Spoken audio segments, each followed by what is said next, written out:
no volveré, no volveré. Vamos a aplaudir al Señor Jesús. Es bueno estar aquí en la presencia de Dios. Yo creo que Dios nos va a abrir el entendimiento, la fe vendrá a su corazón y quiero ver la mano de Dios actuando. Cuando la mano de Dios actúa, no hay límites. Si una persona siente en el corazón lo que Dios quiere hacer, basta que clame y le pida al Señor, porque Dios no economiza poder, Dios no es perezoso, no tiene que prepararse para actuar en su vida. En verdad, desde el día en que el Señor Jesús murió en la cruz del Calvario, el Señor Dios está preparado. Siempre atendió a su pueblo y lo sigue haciendo. Estamos haciendo un estudio de la historia de David en el primer libro de Samuel, capítulo 18. En el capítulo 18 encuentra la narración de David luchando contra el gigante Goliat. Pero estamos viendo ahora cuando el rey Saúl, lleno de celos, intentaba destruir a David, matándolo. Y David se desviaba. David era de Dios, por eso vencía los intentos de Saúl. Nosotros estamos estudiando los versículos 13 y 14. Primero de Samuel, versículos 13 y 14. Dice así: por eso Saúl lo alejó de su lado y lo puso al frente de 1,000,000 de hombres. Así David salía y entraba a la cabeza de sus hombres. David se conducía prudentemente en todos sus asuntos y Jehová estaba con él. Saúl estaba decidido. Tengo que quitarme a este hombre de enfrente, debo acabar con él. Intentó matarlo 2 veces con la lanza se clavó en la pared, pero David lo evadió. Entonces puso a David como jefe de 1000. ¿Está todo bien, hermanos? Se encontraron el primero de Samuel, 18, versículo 13. Escuché murmullos, pensé, hoy no me equivoqué. Son esos versículos. Entonces puso a David como jefe de 1000, para que David, en las batallas, fuera herido de alguna manera. En realidad, Saúl esperaba que David fuera destruido. Es algo serio, ¿no, hermanos?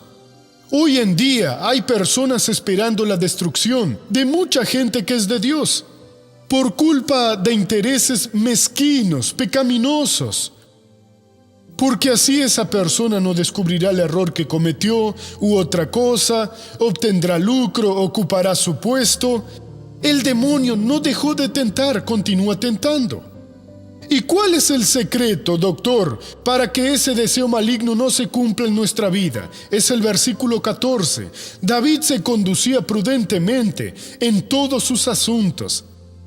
Entonces todo lo que David hacía no lo hacía de cualquier manera, sino que era prudente, velaba. La prudencia, según nuestro idioma, según el diccionario, es cuando uno ve un peligro y se aparta, se desvía del peligro. Y David era así. Pero la prudencia bíblicamente tiene otro sentido. Lo vemos en la palabra del ángel que fue a hablar con el padre de Juan el Bautista. Vamos a San Lucas, capítulo 1, versículo 17. La prudencia bíblicamente no solo es ver el peligro, porque a veces no se puede ver.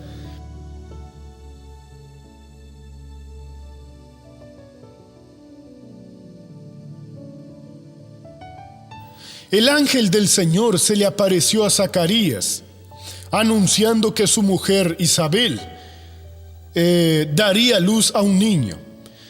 Y entonces le habló del ministerio de Juan el Bautista. En esa charla del ángel con Zacarías, el padre de Juan el Bautista, en el versículo 17, leemos entre líneas la revelación de lo que es prudencia.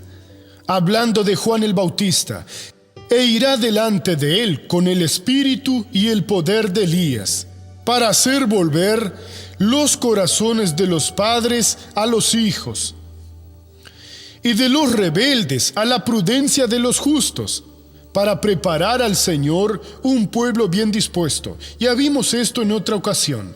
Entonces haría 2 cosas, y hacer volver los corazones de los padres a los hijos, y de los rebeldes a la prudencia de los justos.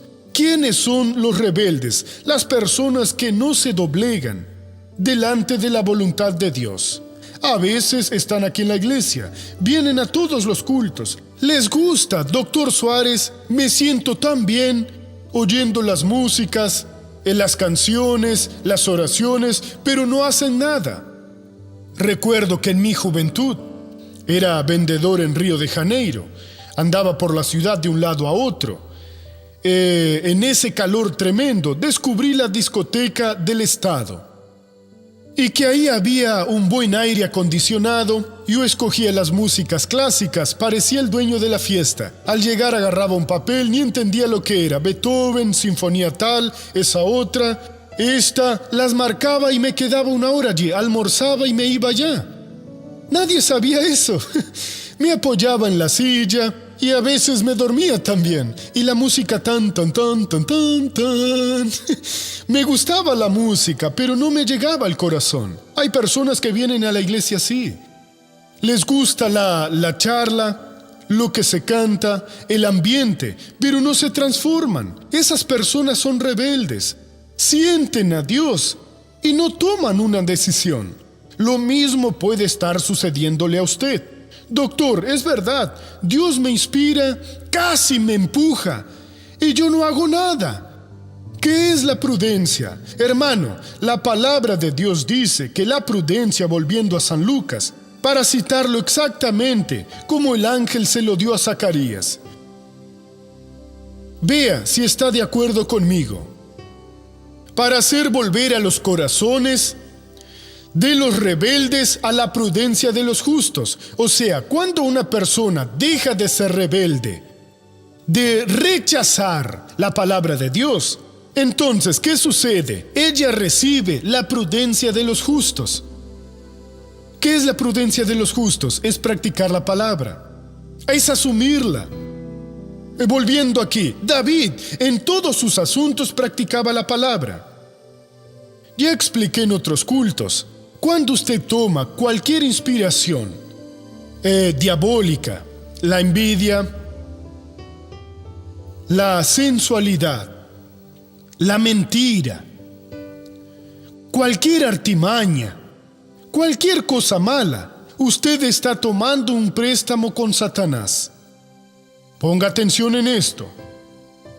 Esa maniobra de ponerle el pie a alguien para que tropiece, quizá no físicamente. Usted hace cosas para que alguien no obtenga un cargo porque usted quiere ese cargo. Pasa mucho. Se acerca al jefe o a la jefa. Somos amigos. Déjeme el cargo a mí, por favor, pero usted no es la persona ideal. Usted no está actuando de manera lícita. Usted soborna. Usted hace cualquier otra cosa. ¿Qué está haciendo? Usted está tomando algo prestado, algo que es característico del diablo, y el diablo le cobrará. La Biblia dice que la paga del pecado es muerte. No tome nada prestado del diablo. ¿Qué hacía David? Solo tome de Dios, que nos da a todos. ¿El qué? Las revelaciones de la palabra, la prudencia. Él no tenía que hacer esto. Bueno, ya que Saúl me quiere matar, haré que un siervo de Saúl envenene su comida para que muera. Estaría usando al diablo. Ya que me persigue, voy a juntar a todo el ejército que está conmigo. Voy a provocar sedición, lucharemos y tomaremos el gobierno. Usted no debe querer nada que Dios no le haya dado. Ya hablé de la fábrica de embutidos. Si usted es el obrero que rellena el chorizo de carne, o si usted es el vendedor, o si usted es el que firma los cheques, usted no debe querer el cargo del otro. Dios me puso aquí estoy en el nombre de Jesús, haré la voluntad del Señor. David se conducía prudentemente en todos sus asuntos. Tenía que hacerlo, no, pero la palabra de Dios le habló. 2 veces pudo matar a Saúl y no lo mató. ¿Por qué? Porque tenía al Señor Dios. En todos sus asuntos se conducía prudentemente. Y la prudencia, doctor, ella está disponible para todos los hijos de Dios. Vamos a ver lo que dice la palabra de Dios en Efesios capítulo 1, versículo 8. Hermanos, solo no tiene prudencia quien no quiere. Es muy importante Efesios está después de Gálatas, Romanos, 1 y 2 a los Corintios, Gálatas y Efesios. Capítulo 1, versículos 7 y 8 para que lo entienda bien. En Él tenemos redención por su sangre, el perdón de pecados según las riquezas de su gracia, que hizo sobreabundar para con nosotros en toda sabiduría e inteligencia. Esto es muy importante, las riquezas de la gracia de Dios. Yo interpreto la gracia de Dios como un favor inmerecido. Los teólogos dicen que la gracia es un favor inmerecido. Para mí la gracia de Dios, además de un favor inmerecido, que lo es, también es la acción de Dios a nuestro favor, que nos cura, nos libera del mal, nos prospera, nos limpia el alma, nos garantiza la eternidad con Jesús. Esta gracia de Dios tiene muchas riquezas, muchas. Y Dios hizo, veamos aquí, en Él tenemos redención por su sangre, el perdón de pecados según las riquezas de su gracia, que hizo sobreabundar para con nosotros en toda sabiduría e inteligencia. Hermanos, si hay una cosa que necesitamos pedirle a Dios, es inteligencia, sabiduría, entendimiento. Dios mío, necesito ser una persona inteligente, porque si no, cuando venga la lucha, el enemigo me ofrecerá algo y yo estaré enojado. Bueno, dámelo, diablo, y voy a usar tu arma. Y si la usamos, vamos a pagar el precio por siempre. Necesitamos ser prudentes. En toda sabiduría e inteligencia vamos a tener las abundantes riquezas de la gracia de Dios actuando a nuestro favor. Da placer, satisfacción andar con Jesús. Amén. Vamos a volver ahora a 1 de Samuel capítulo 18, el que estamos viendo. Versículos, ya vimos el 14. Al ver Saúl que se portaba tan prudentemente, tenía temor de él. Saúl lo intentó de todas las maneras, pero David se evadía. Y cada vez que él era prudente, Saúl decía para sí: pobre de mí, David me va a quitar el puesto. Y Dios ya había determinado que así sería. Hermano, pero si David fuera imprudente, no lo conseguiría. Tal vez usted ya sintió de Dios, el Señor ya le dijo en su corazón que usted va a ser una gran bendición. Va a ser una persona que le ayudará a muchas personas, que va a prosperar, que va a tener éxito y así por delante. Pero si usted no es prudente, va a perder eso. Mucha gente lo está perdiendo porque está haciendo la obra de Dios de cualquier manera. No, se debe examinar con quién anda, lo que viste, los lugares que frecuenta, lo que dice, lo que ve, lo que piensa, lo que hace. ¿Cuándo viene la tentación? ¿Cuál es su reacción? Nadie vio. Nadie está a mi lado. No me cuesta. Solo una vez, pero después se paga el precio. Saúl estaba desesperado. Lo puso como jefe de 1000. En el calor de la batalla, algunas flechas lo heriría, pero David era prudente. Mientras era prudente, 1000 caía a su lado, 10,000 a su diestra, y a él no llegarían. No le sobrevendría mal, ni plaga tocaría su morada. Esos son recados de Dios para nosotros. En su tiempo, muchos no tuvieron esa protección de Dios. El mismo Saúl, que fue ungido por el Señor, llamado por Dios, no fue nombrado rey porque alguien lo eligió, sino porque Dios lo mandó. Saúl no era prudente, pero sabía lo que era la prudencia, porque veía que David se conducía prudentemente y le temía. Versículo 16. Pero todo Israel y Judá amaba a David, pues salía y entraba a la cabeza de ellos. David andaba con la cabeza en alto. No tenía que salir de madrugada disfrazado, no hacía nada escondido, lo hacía a la luz. Era una persona que andaba, entraba y salía a la cabeza de todos, y no había nadie que no dijera: este hombre de verdad es de Dios. Qué bueno sería que las personas de afuera, los hermanos de la iglesia, sus familiares, dijeran de usted lo mismo: esta persona es de Dios. Saúl creó una cosa, las personas cuando están en el mal crean unas historias que solo hacen que otras personas sufran. Vean el versículo 17. Entonces dijo Saúl a David: voy a darte por mujer a Merab, mi hija mayor, con tal que me seas hombre valiente y pelees las batallas de Jehová. Pero Saúl pensaba: que no sea mi mano la que se levante contra él, sino la mano de los filisteos. Una persona que está en el error llega a tomar a su propia hija para decir: te la daré por esposa, pero pelea en las guerras y por dentro los filisteos acabarán contigo. Pero no podrían, hermanos. Al que es de Dios, el maligno no le toca. ¿Por qué? Porque Jesús lo guarda. Sea del Señor Dios, no sea un rebelde. Si nunca lo fue, empiece hoy. Dios, hoy es el primer día del resto de mi vida. Si hasta hoy fui un fracaso, perdóname. Eso es pasado y ayúdame a escribir ahora una linda historia contigo. Te voy a seguir. Saúl tomó a su hija mayor, David. Te la daré por esposa, porque va a ser una bendición en tu vida. Debe haberle dicho un montón de cosas que no fueron registradas. Solo quiero que tú, además de buen marido y todo lo demás, pelees las batallas de Jehová. Y por dentro te van a matar. Recibiré la noticia de que una flecha del enemigo, una lanza, alguna cosa, le alcanzó y acabó con él. ¿Qué hizo David?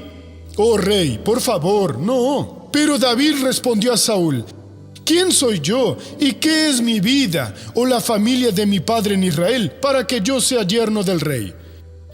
Cuando llegó el tiempo en que Merab, hija de Saúl, debía ser entregada a David, fue dada por mujer a Adriel, el meolatita. Era una mentira. En otras palabras, no anhele lo que el mundo le quiere dar a usted. Hable con Dios, porque Dios no engaña ni deja que los suyos sean engañados. Le están haciendo una propuesta. Dios, ¿qué opinas? Tú eres mi padre, quiero hacer tu voluntad. Dame tu palabra y Dios se la dará. Hágalo y nadie va a corromperle ni le engañará. Cuando le propuso ser yerno del rey, porque era una promesa, el que venciera a Goliat sería el yerno del rey, le dijo: ¿quién soy yo, rey? Sintió sus malas intenciones, desarmó a Saúl y no tuvo una mujer que no era de su agrado, y él tampoco no era agradable a ella. Y no se casaron, la entregó a otro a pesar de ser una promesa. Saúl rompió su promesa. Ande con Jesús, sea prudente y la victoria será suya. Vamos a la novela de la vida real.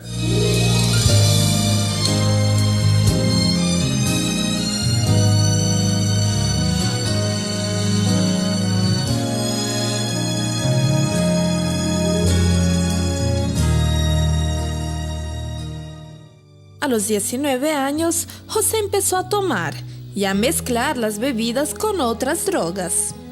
Empecé con la bebida, la marihuana, cocaína y crack. Había días que usaban los tres.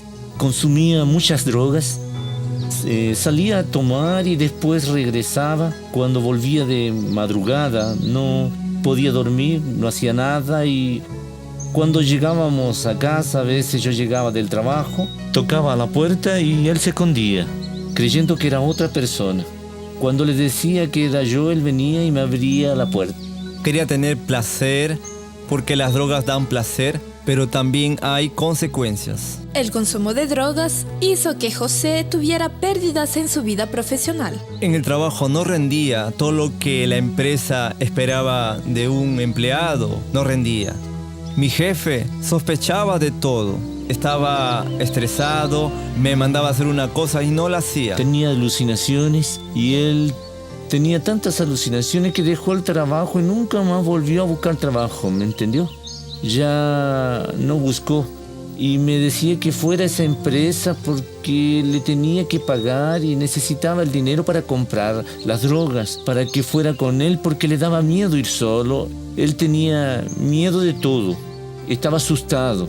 José no podía dejar las drogas. En esa época tuvo la oportunidad de escuchar la palabra de Dios a través del evangelismo. Había días que me aislaba en la casa. Tocaban y tocaban a la puerta, pero yo no abría. Él se encerraba ya y cuando no se encerraba salía y me pedía que abriera cuando yo estaba en casa. Él se iba, no quería charlar con creyentes. Muchas veces me agarraban de sorpresa, ¿no? Cuando no los veía que estaban llegando, ellos llegaban, pero yo no iba a despreciar la palabra de Dios. Los escuchaba, ellos iban y plantaban la semilla. Yo empecé a ver, sí, que estaba en el error. La palabra de Dios fue fructificando. Entonces tomé la decisión de ir a la iglesia. Él solo necesitaba eso, salir del mundo de las drogas e ir a la iglesia. Convertirse, se convirtió y está muy bien. Y vino el cambio, vino el adentrarme en la alabanza, la adoración, ¿sí? Por medio de la palabra, por medio de escuchar la palabra. No fue de un momento a otro, ¿no? Fue en el transcurso de los meses, ¿no? Y meditando siempre en la palabra. Así hubo una transformación. José practicó la palabra de Dios y recuperó todo lo que había perdido cuando estaba preso a las drogas. Le pedí a Dios que me abriera una puerta al empleo. Dios me abrió 2 y me dijo, tú escoges la que quieras. Y escogí la mejor, ¿no? La que me iba a beneficiar más. Estoy ahí hasta hoy. Trabaja y hoy vive por su propio esfuerzo. Entonces, ahora es un hombre trabajador. Gracias a la palabra de Dios, yo me transformé totalmente. Y conoceréis la verdad, y la verdad os hará libres. Él es un hombre de Dios. Por supuesto, hoy él es un hombre de Dios. El viejo José quedó en el pasado, y todo se hizo nuevo. Hoy en día no. Hoy está siguiendo la palabra. Entonces, él progresó mucho. Hoy tengo bendiciones. Hoy tenemos trabajos en los hospitales para llevar la palabra de Dios, hacer oración. Trabajamos también en prisiones. Hay trabajo también en sanatorios. Muchas bendiciones, ¿no? Entonces esa persona que estaba loca por las drogas, Jesús la transformó en una persona que está loca como mensajero de Cristo. Ahora encontré a Jesús, encontré la libertad, encontré la salvación, encontré, ¿sí? Un ser tan maravilloso, ¿no? Que Él nos amó primero sin que lo mereciéramos.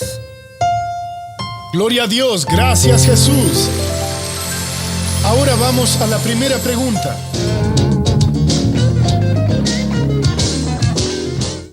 ¿Por qué los evangélicos no hacen la procesión como los católicos?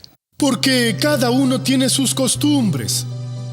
La persona que adora los espíritus, esta va a su centro y se queda invocando el espíritu. La persona que es de tal religión va para allá. La que es de tal religión, no debemos imitar a los demás. Hay iglesias que se unen y hacen una vez al año la tal marcha por Jesús. Ellos sintieron hacerlo. Yo no sentí hacer eso, no lo hago. Pero sentí hacer un culto como este. Y hay quienes nos quieren imitar, toman nuestros himnos, tienen éxito, lo cantaremos también y tendremos éxito. Lo importante no es eso, sino hacer la voluntad de Dios. Yo entiendo que debo predicar la palabra. Si mi culto no tiene la predicación de la palabra, yo creo que no valió nada. Digo más, cualquier culto que no tenga el entendimiento de la palabra no tuvo razón de ser porque usted entró vacío y salió vacío. Para animar se invita a humoristas y cuentan chistes y uno hasta salta en la silla de tanta animación y no ayuda en nada, hermanos. Hay unos para esas profesiones. Hay gente que tiene talento para la dramaturgia, que hacen una pieza de teatro y usted se envuelve, parece que está viviendo lo mismo, pero eso no cambia la vida de nadie. Por eso, si yo soy predicador de la palabra, yo debo predicar la palabra, actuar en la palabra y con la palabra vamos a vencer. Pero imitar a otros jamás. Cada uno rendirá cuentas a Dios el gran día del juicio. Creo que lo importante es andar en la palabra de Dios, prudencia en todos los sentidos. Déjeme orar ahora con todos ustedes. Padre, yo vengo en el nombre de Jesús a pedir una bendición para mi congregación, en la iglesia y en donde nos estén viendo. En algunos lugares, solo una persona, pero esta persona, Dios, se ha entregado al enemigo, ha tomado prestada una acción maligna. Dios, esta persona ha mentido, robado, ha hecho otras cosas terribles. Ella lo sabe y lo está confesando. Dios, ella sabe que está en las manos del enemigo y ella está pidiendo ahora que la perdones. Liberación en el nombre de Jesús. Dios mío, ayuda a esa persona. Ayuda a ese hombre, a esa mujer. Oh, Dios mío, dale un fin a su sufrimiento. Señor, la paga del pecado es la muerte, es la locura. Porque esta lleva a la muerte. Es un cambio de comportamiento que lleva a la muerte. Es comprometerse con el mal. Pero quiero que eso acabe, Dios. Oh, Espíritu de Dios, libera. Y hay personas que están enfermas, Padre, pasando por momentos difíciles. Yo uso la autoridad que tú me has dado. Yo paralizo todo ese procedimiento maligno y digo, Satanás, llegó la hora de que dejes a esta persona. Vete ahora, abandónala. Suelta a ese hombre, suelta a esa mujer, vete en el nombre de Jesús. Diga amén. No volveré, no volveré.